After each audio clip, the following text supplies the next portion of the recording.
Céu Orlando apresenta Amar, a Suprema Ciência da Vida, uma obra de Adolfo Marques dos Santos.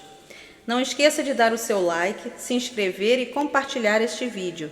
Estes pequenos gestos são importantes para que o YouTube reconheça a relevância do canal e para impulsionar a divulgação das mensagens espiritualistas. Agradecemos sua colaboração. Capítulo 3 – Vislumbrar o Universo Estelar.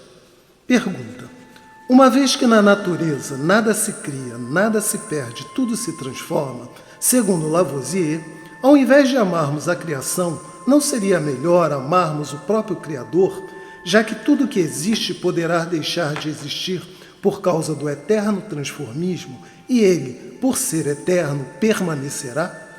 Resposta: em sendo a primeira lei da vida amar a Deus sobre todas as coisas, esforcemo-nos para despertar o nosso Deus imanente, o que nos proporcionará amarmos ao Deus transcendente na mesma proporção que o descobrirmos em nosso mundo íntimo. No entanto, para avaliarmos o amor que já temos pelo Deus Criador invisível, é necessário demonstrarmos em plena luz do dia o amor que temos pelos visíveis deuses criaturas, uma vez que, à medida que dilatamos o nosso amor pelas partes da criação, significa dizer o quanto já estamos amando progressivamente o todo Criador. É lei única e universal amar a Deus sobre todas as coisas, para, na mesma proporção, amar ao próximo como a si mesmo, cabendo a cada um avaliar o seu alto amor. Nós, alunos de uma escola primária, não temos ainda evolução espiritual para manifestarmos amor de abrangência universal ao Criador nem às criaturas. Assim, pela nossa capacidade de amar as partes visíveis da criação, sinalizaremos para o universo o quanto já amamos o Criador. E assim, ampliaremos a nossa percepção transcendente e nos integraremos paulatinamente à pulsação do todo cósmico. Tenhamos sempre em mente que o amor é a essência e o essencial para manter a nossa vitalidade psicossomática, pois, quanto mais se ama, mais se revitaliza. Dilatemos a nossa capacidade de amar e seremos plenos. Somos conscientes de que fazemos parte da criação e, no entanto, por falta de amor ao Deus Criador, ainda matamos os deuses criaturas, nossos semelhantes. Fica claro que, enquanto não manifestarmos verdadeiramente amor pelo nosso Criador, continuaremos ceifando as vidas de nossos irmãos, pois filhos do mesmo Pai, devido à nossa ignorância quanto à legislação divina.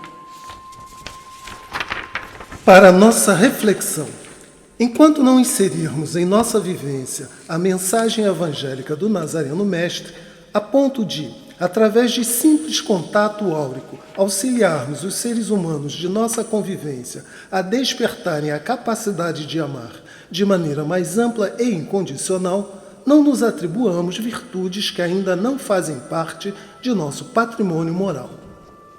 A essência do Evangelho do Cristo trazido à Terra pelo Nazareno Mestre, por ser a síntese das leis de Deus, assambarca o conhecimento universal, o qual, gradualmente, adquiriremos através de sucessivas reencarnações. Em sendo os adventos crísticos uma proposta para renovar o cristianismo, facilmente poderemos conceber o porquê de o convite adventista se propor a divulgar a verdadeira palavra proferida por Jesus, a qual se encontra registrado no arquivo acássico da Terra, em A Arca do Desconhecido, e também no Vaticano, conforme temos anunciado nas últimas 3 décadas. Jesus, na condição sagrada de médium do Cristo, através de sua palavra misericordiosa, aguçava o Cristo interno de seus ouvintes, e eles, quando portadores de alguma doença biológica ou espiritual, se auto-restabeleciam. Cabe-nos, na condição de Cristo criaturas, acionarmos a nossa força interior para intermediarmos a vontade do Cristo Pai e as necessidades de nossos semelhantes. Por essa razão, nomeamos Jesus nosso guia e guia de nossos guias, e assim continuemos empenhados em nossa evangelização para nos tornarmos meritoriamente médiuns do Nazareno Mestre, divulgando o cristianismo renovado de viva voz. Ao analisarmos o título do capítulo, Vislumbrar um Universo Estelar, concluímos, sem delongas, que um dos objetivos sagrados deste livro é dilatar a nossa visão, a ponto de torná-la cósmica, refletindo sobre a sacralidade da vida existencial, a fim de trazermos ao nosso consciente os divinos atributos de Deus de que somos portadores em latência, para que, paulatinamente, nos tornemos convictos de que somos portadores de sua essência. Com tal atitude, mentalmente vislumbrando o universo estelar, estaremos motivados para as nossas aquisições morais, pois mediunicamente insuflados pelos benfeitores espirituais. Na sacrossanta condição de praticantes da mediunidade com Jesus, acionaremos a centelha do Cristo de que somos portadores para termos condição de nos colocarmos como voluntários cósmicos a serviço do Autor da vida, intermediando a vontade dos guias espirituais da humanidade, visando a que eles possam prover as nossas necessidades e as dos nossos semelhantes na condição de carentes de Deus que somos. Para atendermos à atual fase que a sociedade terrena está adentrando sob a vibração de Aquário, com a mediunidade psíquica própria da era do mentalismo, vamos precisar de um crístico polimento para desfazer os nossos seculares ou milenares condicionamentos mentais herdados das religiões sem religiosidade. Para tal, os espíritos integrantes das Sagradas Fileiras anunciaram que podemos contar com a ajuda de Anatoly, Amon e Qian, 3 líderes espirituais de altíssimo nível de consciência, os quais coordenam as equipes que estão dando cobertura à humanidade, visando ao desenvolvimento de nossas crísticas aptidões mediúnicas. Para facilitar a nossa conexão com espíritos dessa hierarquia, vislumbraremos o universo estelar para sairmos das rotinas mentais. Em nome das Sagradas Fileiras, Shiva, através de Teresinha Teixeira Pereira de Carvalho, escreveu: recém-admitidos no reduto do Zênite, Anatoly, Amon e Qian terão incumbência espinhosa junto aos terrenos. Quando digo espinhosa, quero dizer difícil, pois nas condições rarefeitas do espaço em que se encontram, extremamente doloroso será o descenso. É de suma importância acionarmos o nosso Deus interior a fim de criarmos uma magnífica esfera áurica, para que estejamos em condições de recepcionarmos ondas mentais provindas de espíritos das elevadas hierarquias. Ao senti-los mediunicamente, você, leitor, anuncia com firmeza o seu sagrado colóquio com esses espíritos especiais, sem temor, em sua sagrada condição de porta-voz dos céus. Quando o propósito é nobre, o universo conspira positivamente a nosso favor. Assim, sinta-se um porta-voz das potestades celestiais e, com naturalidade e segurança, deixe o seu coração falar, intermediando a vontade suprema e as necessidades de nossos semelhantes. Consideremos normal a conduta dos críticos que ainda não concebem a onipresença de Deus, pois eles apenas fazem parte das religiões, mas ainda não têm religiosidade. Continuemos exercitando a misericórdia do ver, ouvir e falar, convivendo com os desprovidos da eterna fé. Pergunta: a ciência vem através dos séculos e milênios tentando descobrir em que momento começou o Big Bang, a grande explosão que deu origem ao universo. O cristianismo renovado vai esclarecer a sociedade quanto a esse enigmático item, para que, conhecendo melhor o nosso Criador, amemos a sua criação com mais amplitude? Resposta: por mais que os cientistas dilatem a percepção mental e aperfeiçoem seus cálculos matemáticos, como também seus telescópios, mesmo conhecendo magnífica parte da encantadora mecânica celeste, da astronomia e da astrologia, as suas pesquisas ficarão restritas, principalmente às observações do universo atual. Por mais que queiramos recuar no tempo, não chegaremos à origem de quando o universo material surgiu, principalmente porque o tempo de criação, diástole, e desintegração natural, sístole, do universo astronômico, também conhecido por Manvantara para o Oriente e Grande Plano para o Ocidente, dura apenas 4.320 bilhões de anos terrenos. Logicamente, a matéria e a energia existentes atualmente no universo, que poderão ser utilizadas para as pesquisas dos cientistas, já sofreram milhões de transformações no vai e vem de energia em matéria e de matéria em energia. Assim, os pesquisadores não identificarão a origem da criação por falta de referencial, uma vez que o universo criado obedece ao eterno vir a ser. Certo é que, enquanto continuarmos concebendo o Criador apartado da criação, continuaremos divagando quanto à origem do universo. Por ser Deus a causa sem causa, em nenhuma situação encontraremos o momento em que ele deu início à criação do universo, uma vez que o universo criado obedece ao eterno transformismo. Observemos o que consta em A Grande Síntese de Pietro Baldi, capítulo 13.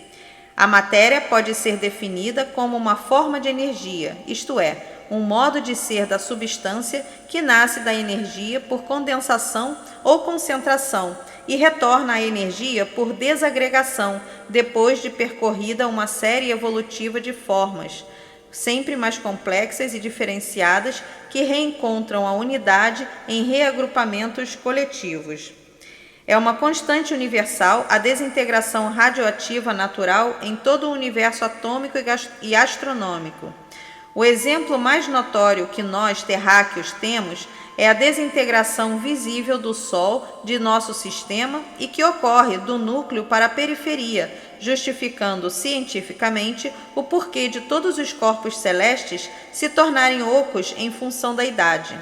É de bom senso esclarecer que a desintegração atômica natural ocorre do núcleo para a periferia do corpo, porque na formação da nebulosa, para a formação de um corpo celeste, o seu núcleo é mais velho do que a sua periferia, o que lhe acarreta tornar-se radioativo antes das camadas periféricas. Pergunta: por que nem todas as criaturas humanas, reencarnando neste orbe há milênios, se emocionam com as belezas naturais geradas na Terra e pesquisam sobre a vida no universo de Deus, quando ainda conhecemos tão pouco sobre o nosso mundo? Resposta: embora tais eventos sejam aguçadores de nossos sentidos físicos e espirituais, e que, graças a Deus, fazem parte das aspirações humanas, principalmente enquanto estivermos na fase das descobertas físicas, certo é que, com a evolução espiritual, esses mesmos espíritos passarão a se dedicar às pesquisas metafísicas.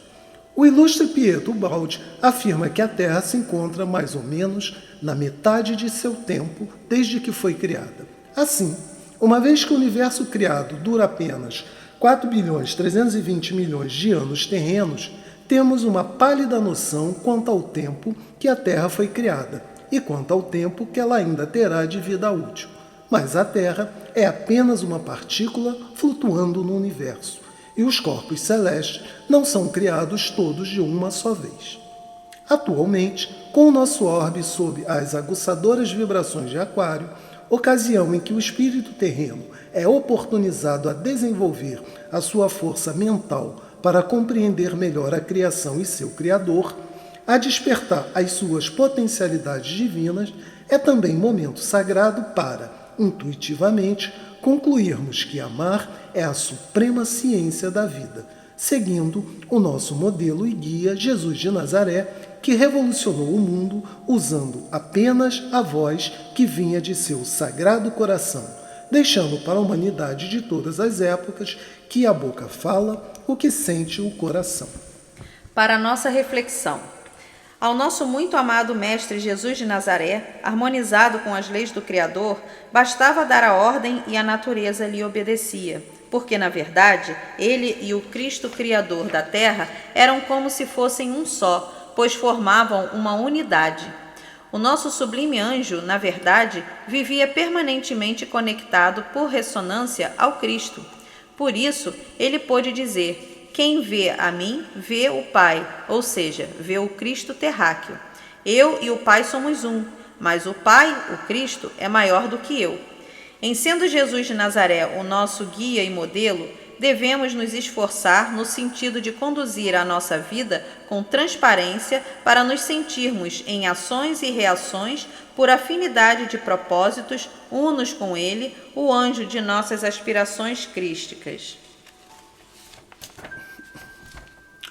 Uma vez que o momento solicita de todos a reflexão, visando a autorreforma, não nos detenhamos nas tristes vozes que do nosso subconsciente ou do inconsciente profundo possam chegar ao nosso consciente. Por mais longínquo que seja o nosso passado de trevas e luzes, o eterno futuro luminoso aguarda a todos. Vamos conduzir a nossa vida exercitando sempre a superconsciência, tendo como alavancas propulsoras a bondade e o amor, cuja ressonância obedece à lei de ascensão moral.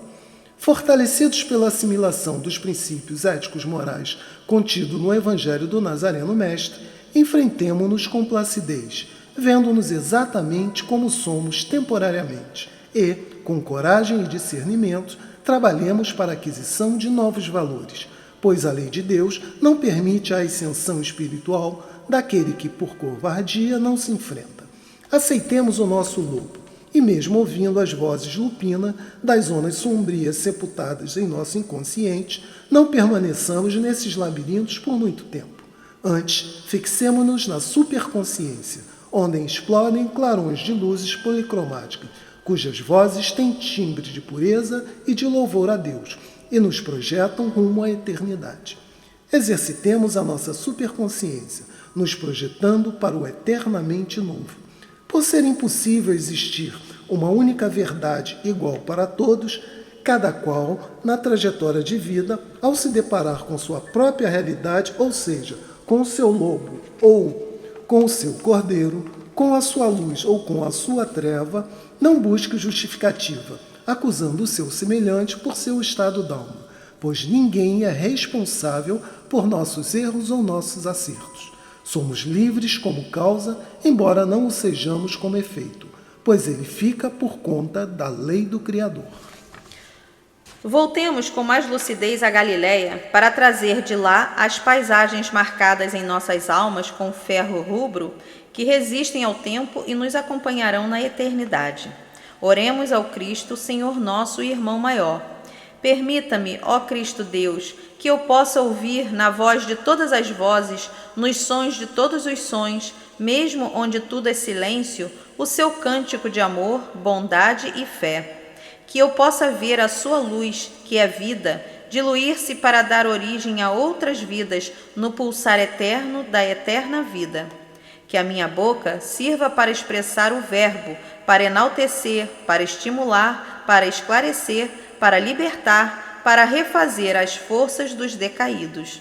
E que assim, ao mergulhar em mim mesmo nesse retrospecto, em contato consciente com o meu eu crístico, harmonizado com a divindade em mim, possa ir substituindo a vibração lupina que em mim existe pela vibração crística que em mim é. Graças a Deus. Amém. Permanecemos atentos ao propósito desses apontamentos, o qual é, sobretudo, auxiliar-nos no despertar consciente de nosso Cristo interno, a centelha de Deus de que somos portadores. Por ser o homem parte inseparável do todo, Deus, aquele que pretende entrar mais rapidamente na correnteza da vida universal deve inserir o Evangelho em suas atividades cotidianas o quanto antes, a fim de melhor interpretar o sentido sagrado da vida e irmanar-se amorosamente com todas as criaturas de Deus. Fim do capítulo 3, Vislumbrar o Universo Estelar. Não esqueça de dar o seu like, se inscrever e compartilhar esse vídeo. Estes pequenos gestos são importantes para que o YouTube reconheça a relevância do canal e para impulsionar a divulgação das mensagens espiritualistas. Agradecemos a sua colaboração.